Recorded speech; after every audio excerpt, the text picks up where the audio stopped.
Kita udah sampai di Turki. Siap-siap transit 15 jam baru mampu cari tour Turki yang lagi disediakan nih untuk orang-orang yang transit lebih dari 5 jam. Oke, let's go. Di sini jam berapa tadi ya? Tadi sekitar jam kita cek. Perjalanan itu sekitar 15 jaman tadi dari uh, Meksiko ya. Kita berangkat dari Mexico City terus ke Cancun transit angkut orang.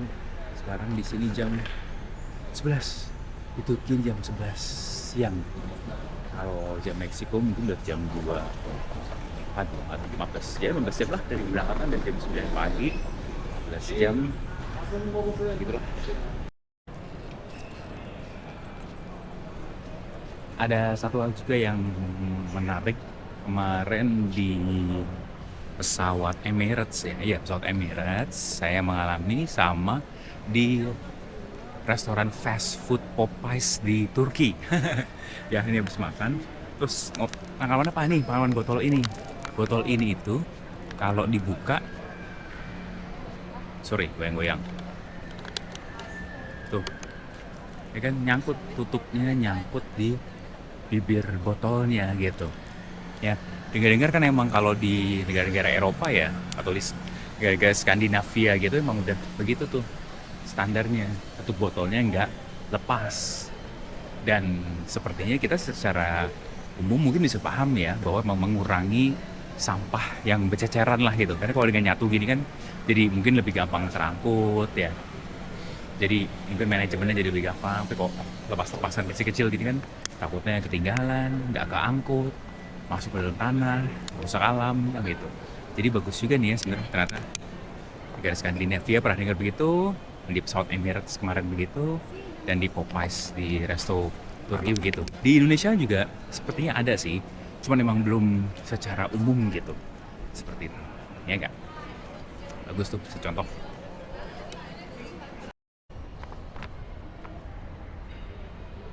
Nah, seperti yang tadi dibilang, kita mau ikut tur Istanbul. Tulisannya gitu.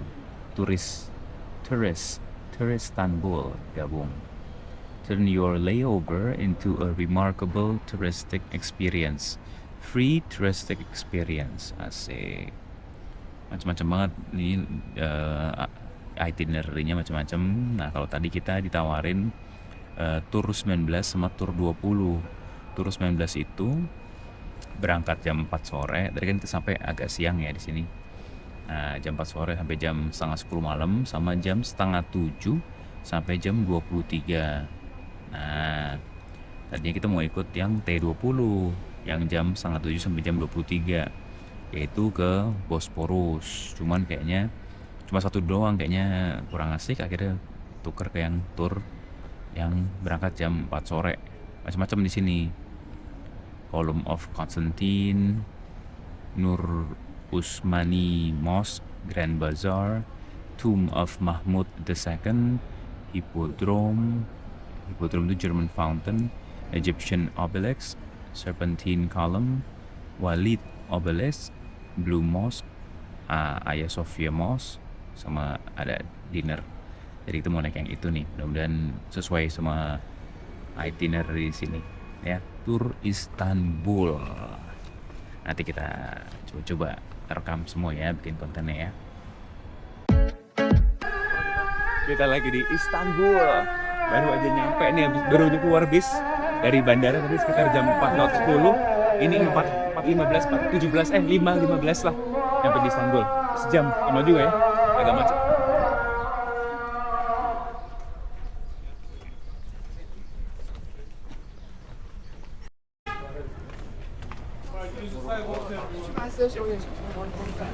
Cuaca cerah. Padahal tuh pas sampai sini, orang tadi nggak mendung.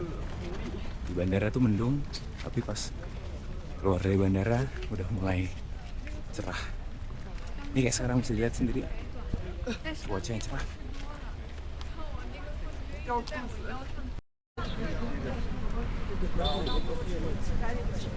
Makanya. Soalnya tuh ada halamannya luas. Nah, ya tadi juga halaman tuh ada tadi tuh. Pokoknya lagi sama Kang Danu lagi berdebat nih, yang mana yang masjid biru tadi nih. Pokoknya ada masjidnya gede-gede banyak, mirip-mirip lagi. Ini masjid apa nih makanya? Ini depan kita ada masjid lagi. Jadi kita lihat, kita tunggu penjelasan dari guide deh. Kita jalan dulu aja nih. Makanya itu masjid lagi, sana masjid lagi, ini masjid lagi, sana tadi masjid. Banyak masjidnya.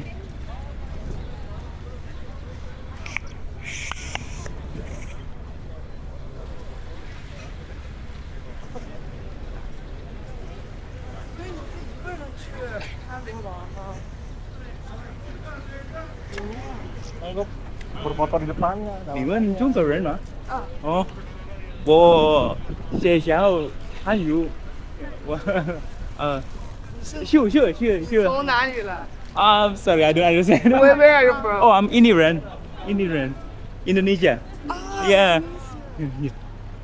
I love to learn or one day be able to speak Mandarin, speak Chinese. I'm not studying a little bit.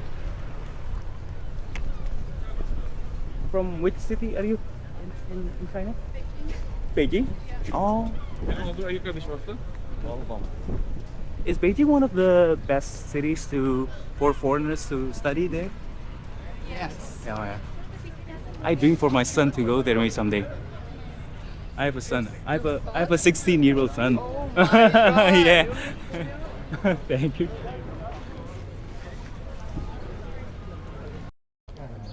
From 15th century. You are about to enter the world's oldest and the biggest closed bazaar. This is the oldest one. It is so big that it covers more than 31,000 square meters area. It has more than 60 streets. So I'm telling this to you because it is so easy to get lost inside. Every street looks the same.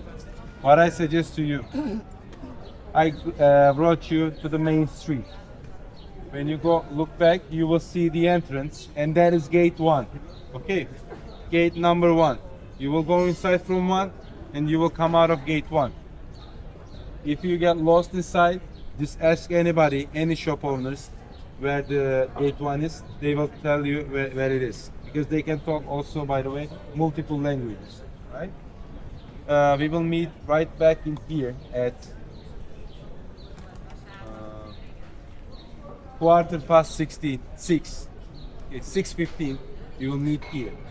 We have 40 minutes for the Grand Bazaar. If you want to buy souvenirs, desserts, or whatever in your mind, do this in here, because after dinner I'm gonna also give you free time, but it's for Blue Mosque and Hagia Sophia. This is the main stuff for you for shopping, right? $1 is around 43. €1 is around 53, 52 Turkish liras. Do your calculation based on this. The prices of the products should be written on the shelves. Every time before you pay, just ask what the price is, and always calculate if you're gonna pay with dollars or euros. Okay? Because there might be some scammers inside. It is so possible. There are people with bad intentions. Do not let them scam you. That's why I'm giving this information. All right? And all the Gucci, all the Prada, this kind of famous branches you see inside, they are all fake. Okay? Don't pay too much price for them. And always negotiate. Don't take the first price that you hear. Always negotiate. If you want something so much, if the price is so high, and if the guy is insisting at the same price, just pretend to leave. I'm pretty sure they will call you back. Right? So in 40 minutes, In 40 minutes it's here. Look, 6:15. 6:15. Okay. Okay. Please don't be late. Gate 1. Please don't be late. Why not? And by the way, here are the free public bathrooms if you want to use. These are free of charge. You can go, have fun, and I wait you here. This way. Market is this way. Okay. Iya. Ah, sana. Nur Osmaniye. Let's go. You can go. Bentar. Oh, Nur Usmani Mosque ini. Nur Usmani Mosque. Itu. Oke, yuk let's go. Let's go, belanja time. 15 menit, 40 Iya, menit. 40 menit lumayan lah.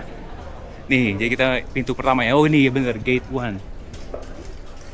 Tuh, Nur Usmani. Usmani Mall. Tuh, rumah si kami ya. Oke, let's go. Oke, kita ada di Grand Bazaar di komplek Nur Usmani namanya gitu, Grand Bazaar. Kita mau beli-beli di sini, kok branded banget ya. Tadi mau beli-beli buat orang keluarga di Jakarta. Tapi kok gini kayaknya nggak mau. Well, let's see. Banyak banget lorong-lorong. Ayo kita cari makanan mungkin yang awet, yang agak besar. Nah, sama pernak-pernik mungkin kecil-kecil. Ini aku pernak-pernik sorry. Kayaknya bagusan di luar tadi deh.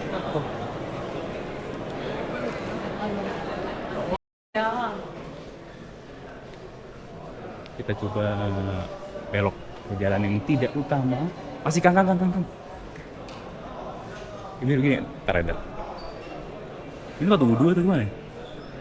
Kita belok ke jalan tidak utama, nyari harga yang lebih murah. Ini kayak gini ya, barang-barang nih.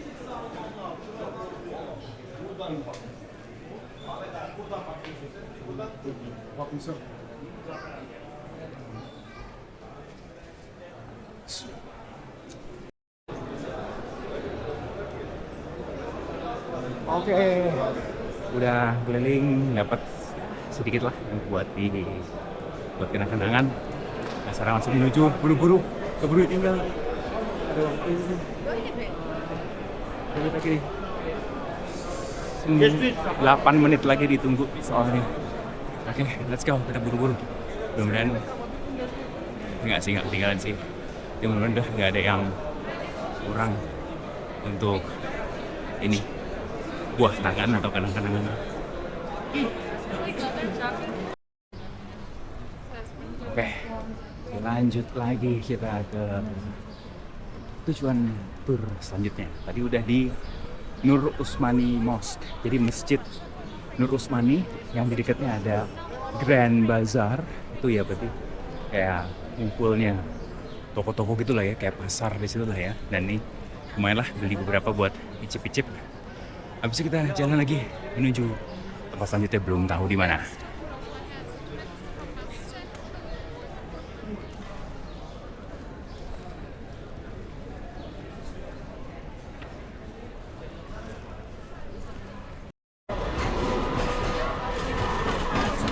Salah satu alat transportasi nih di Istanbul. Like it. Oh ya. Ternyata tempat berikutnya makan. Ini tempatnya nih. Di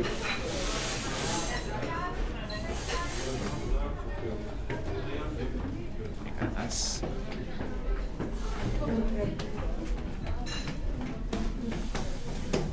Soalnya nggak diinformasiin gitu, ngikut aja sama guide-nya. Habis dari Grand Bazaar ternyata ke restoran.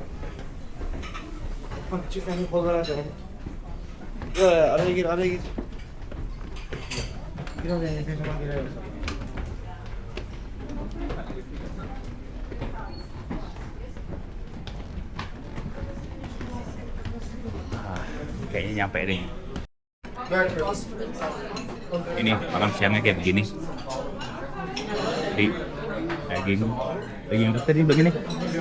Pokoknya daging lah ya. Daging, nasi, ini daging andalannya lah di sini. Sama ada roti sama sayur-sayur. Kita coba ya. It's good, sejauh ini enak. Empuk banget. Karena emang di Istanbul tuh ini apa, mereka khas banget dagingnya. Mereka bisa bilang mereka ini karnivor soalnya.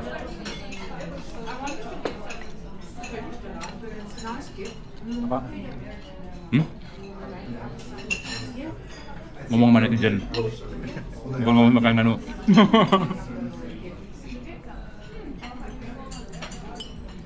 Enak sih, enak banget ya. Dagingnya enak banget, empuk banget. Sapi kan ya? Sapi nih kayaknya, sapi kan? Iya, empuk banget sapinya. Up. to return to Nih, terus dicampur sama ini kayak apa tadi? Ya ini cabai hijau gitu ya sebenarnya ya, green chili atau ya antara hijau atau kuning, tapi kayak dijadiin acar ya. Ini kayak diacarin, makanya agak asem. Boleh ini boleh juga. if I said to a Brazilian, what I learned in Russia, I studied sentence. I went 6 times to Russia. It's a hot subject. So, the first time I read one word in Russia, I was walking with Mr. Tsarkazan, and I looked at the symbols of me and that, and I could decipher.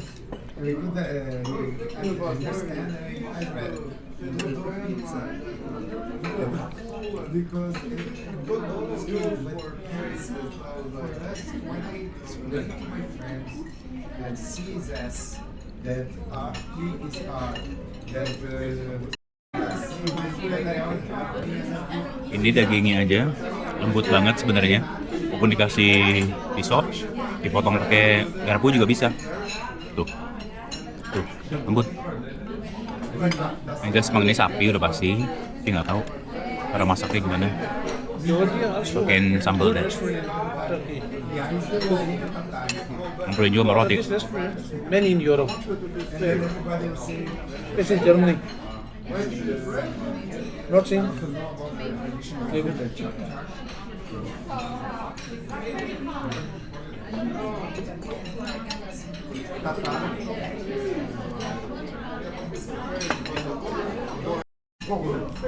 Gak apa kan? Tadi kan udah mau habis kan makananku, nambah lagi gara-gara Kang Danu makannya sedikit. Itulah enaknya jalan sama Kang Danu. Enak bener soal dagingnya.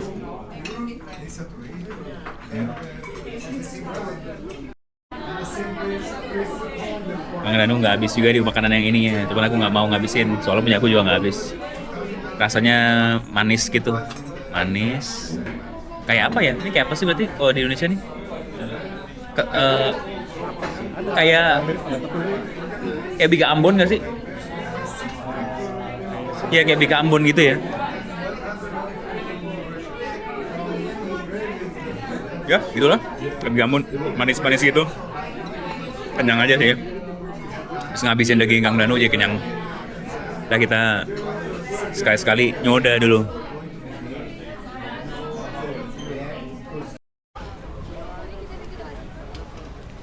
On to the next destination. Habis makan kita restorannya ini Sultan Ahmed of Sisi. Itulah namanya. Terus kita serang nyebrang. Udah nyebrang, belum tahu kemana. Kita ikuti saja, oke?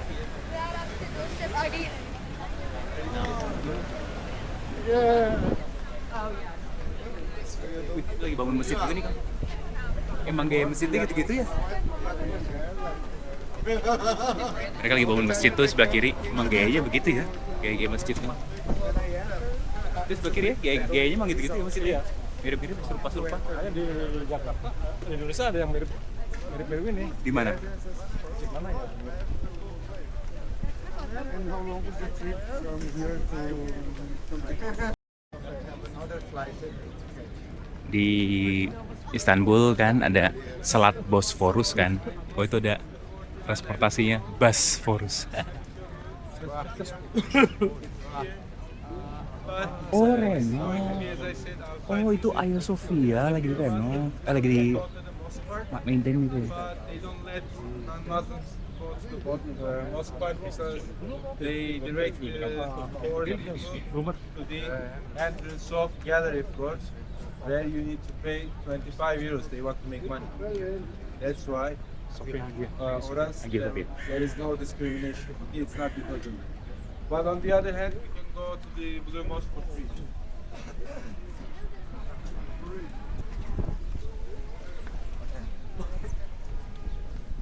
Itu dia. Hagia Sophia. Lagi maintenance. Hagia Sophia lagi maintenance.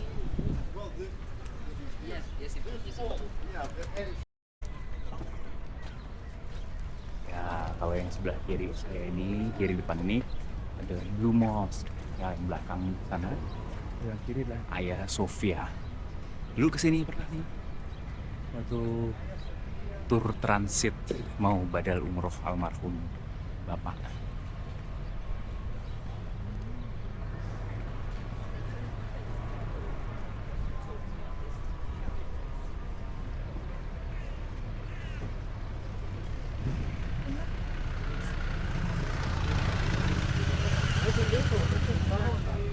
Side by side during World War One, we lost together. But before World War One, the German king Wilhelm Kaiser Wilhelm II, he visited Istanbul more than one time. And after his second visit here, he decided to give something from them to their good friends, Ottoman Empire. But other than this good relation between those two empires, these kings, Wilhelm II and Abdülhamid II, they were good friends other than this relation. So he wanted to give his friend city something from them and built this one right here in 1901 and shipped to Istanbul from Berlin. So this is erected here to commemorate their friendship. If you come closer, I would like to show you their signature. Come this way. If you look at the ceiling, you will see the ornaments made of gold mosaics. And there are two signatures. The green one is the signature of our Sultan Sultan Abdülhamid II, and the blue one is the monogram of Wilhelm II. With this way, they immortalize their friendship, and as a sign of respect, as a turn back of this love, Sultan put it right in the heart of the area of Sultan Ahmet. If you take your photos, I'm gonna walk slowly to the mosque.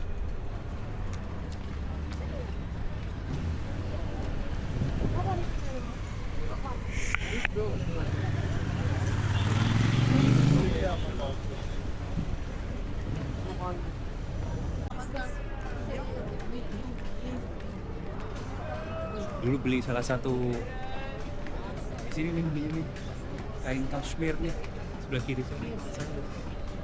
Toko-toko sini.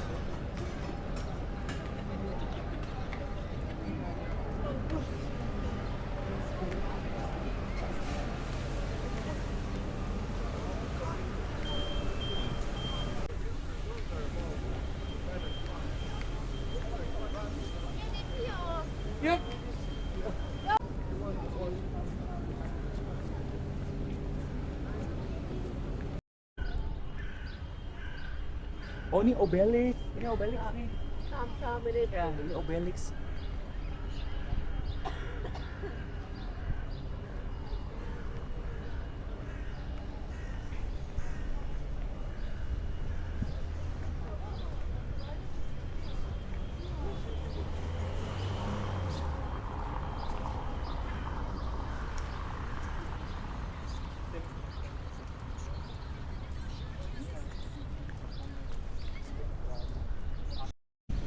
You know what hippodrome is?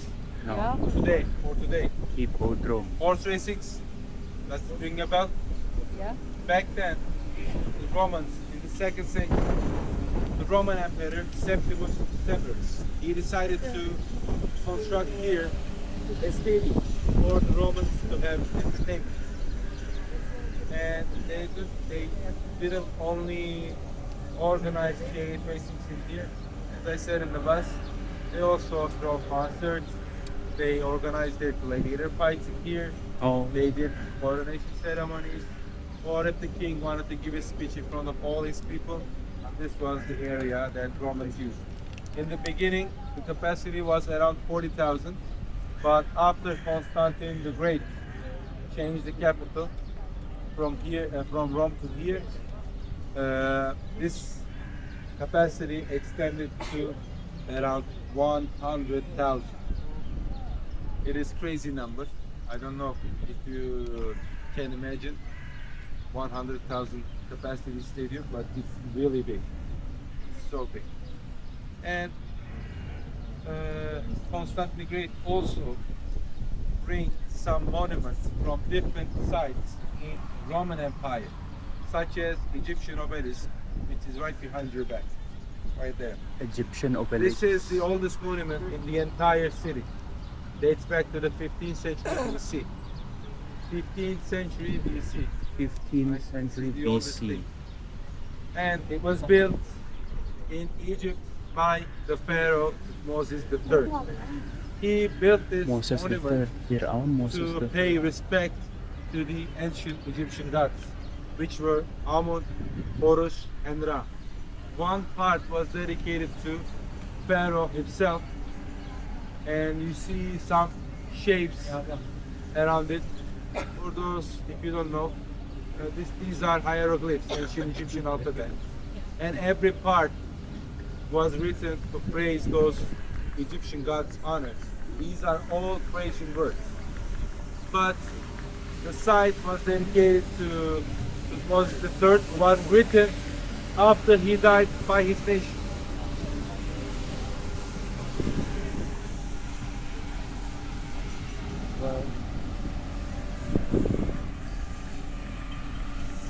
It was built right in front of the Karnak temple in Egypt, and in the 4th century, Constantine the Great, because he changed the capital, he wanted to make the population higher.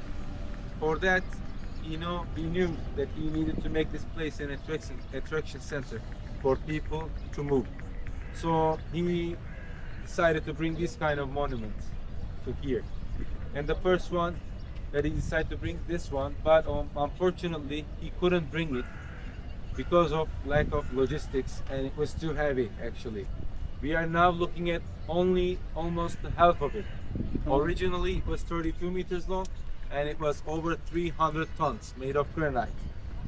In the first attempt they couldn't bring it, but after him, when the Theodosius II became the emperor, he decided to give it another shot. As you can see, he could manage to bring it in here, but because it was too heavy, they needed to cut it in the half almost and ship it from Egypt to the new capital, Constantinople. We are now looking almost only half of it. The other half, if you go to Karnak temple in Egypt, you will see the other half and say hi from us. I never been there before, but hopefully next year. And right behind us, another monument, Serpentine Column. But unfortunately, we cannot also see the whole version of it. Originally, dates back to the 5th century, and it was built by 31 Greek cities in front of the temple of Apollon in Delphi, Greece. Have you watched 300 Spartans? Yeah. This is about that movie. Persia was the most dominant force in Anatolia. They were dominating these lands, and they were trying to march ahead to the Balkans. And finally, they were going to try to conquer Europe. But 31 ancient Greek cities gathered and fought against them, and Greeks won. And one night, when the Greek soldiers decided to pick up the dead bodies on the floor, they collected all the Persians' armors and weapons. After they made a huge pile and then knelt them down. And after that, they made this column out of it. Originally, there were supposed to 3 snake heads intertwine each other, and on the top of the head, there should have been a gold pot which was holding Greek eternal fire inside, as in every Greek city. But this city was pillaged in the 13th century by the Crusaders. There was an invasion by the Latin Empire, and they ran Constantinople for 60 years. And in the meantime, the soldiers, the Crusaders, they pillaged almost all the valuable materials to make coins for themselves, to make money. And that's why you cannot see this serpent head right now today. But one of the heads can be seen, and it is exhibited in Istanbul Archaeological Museum, and it is right behind you. This complex of building is today Istanbul Archaeological Museum. It was actually a palace called Ibrahim Pasha Palace. Maybe some of you have watched Turkish TV series. Maybe you know Sultan Süleyman. Some of the scenes were shot in here. But after Republic, we converted this structure into a museum, which I really suggest if you have the opportunity to visit here again. And the last one, the walled obelisk. These two look so similar, right? In terms of shape. In the first attempt, when they couldn't bring this one right here, they decided they can build themselves. And they started the construction. They built it right over here. And remember I said there are a lot of fake stuff. This is kind of the center of the fake products. This is the first one. First fake product that we ever built in here. It was built in the 5th century and renovated in the 10th.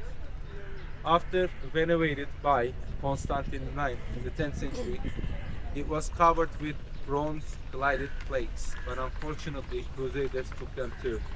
So that's why we are now looking at a naked monument.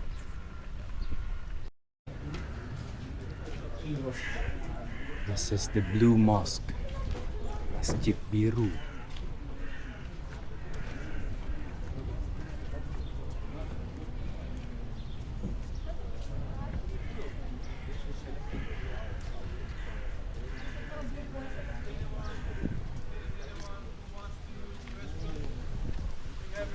Here, also free of charge, you can use them. Now I take you to the courtyard. We will leave here at 9:45, but we move together, okay? We go to the courtyard together, we go out from here together. But if you, 10 minutes later, but if you need to use the restroom, you can go now. I'll take everybody inside. Okay? Let's go.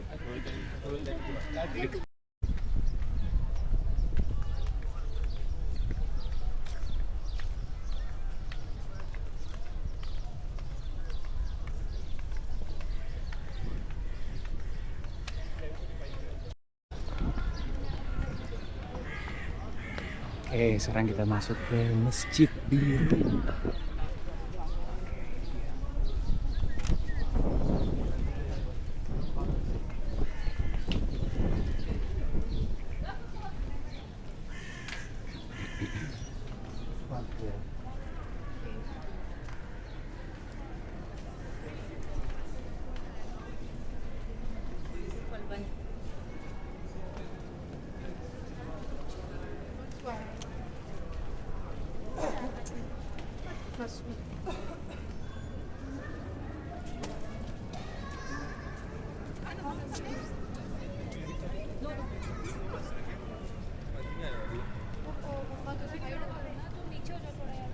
이쪽에서 오면 교정.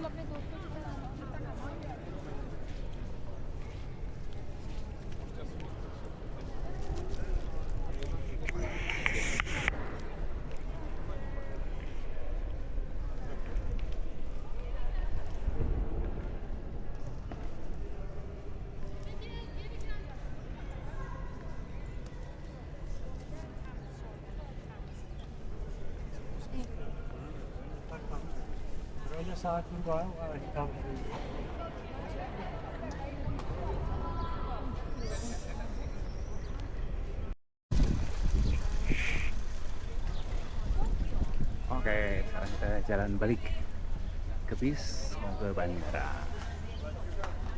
The end of the tour.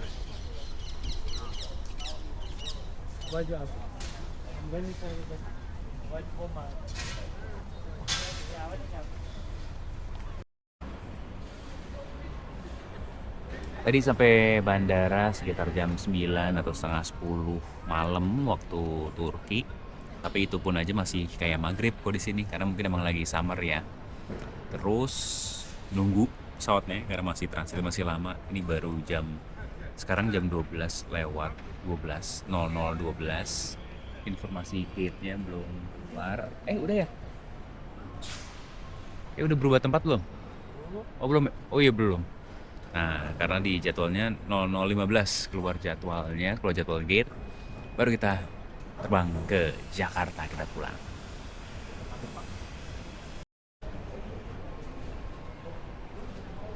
Oke, info gerbang sudah keluar, yaitu di F19, dan kita langsung menuju ke sana. Karena arahnya itu kan tadi kan baru masuk imigrasi, terus di sini langsung ke belah kanan sama kiri. Ke kiri gate ABC, ke kanan sisanya DF. Nah, jadi kita nggak bisa jalan lebih dari bagian ini kan. Jadi nungguin informasi gate-nya di layar, baru deh kita sekarang jalan ke kanan berarti. Karena kita F19. Let's go.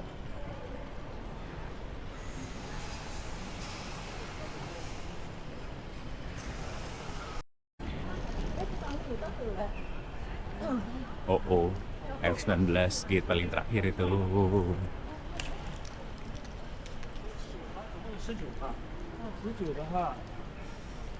Let's go.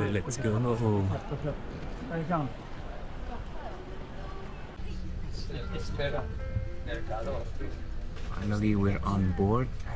So udah bisa dinaikin, tapi lagi isi bensin. Kalau nggak salah sekitar 10 menit lagi. Terus kita bentar lagi sampai jumpa di Jakarta.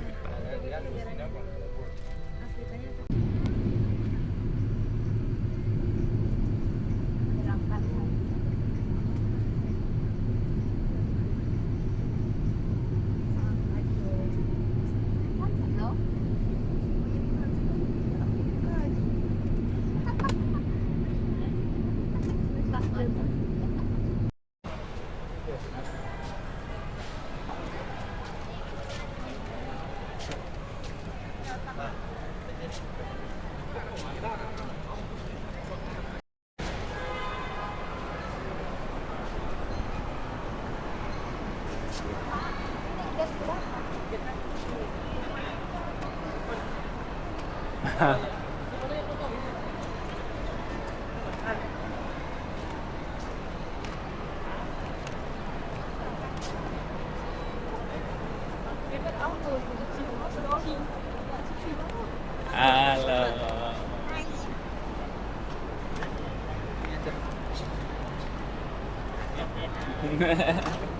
Nih, anu keluargaku lain. Alit. Biasa jemput. Biasalah. Kangen ya. Yaudah, kamu mau mana? Ke sana? Aksi. Kalian mana parkir? Sana, arah sana. Oh gitu. Yaudah Kang, aku sana ya. Itu. Apa itu ya? Maaf kalau ada yang kurang-kurang sampai ketemu perjalanan berikutnya. Ini ditunggu naskahnya. Hah? Naskahnya. Iya. Jangan. Siap, yuk, dadah.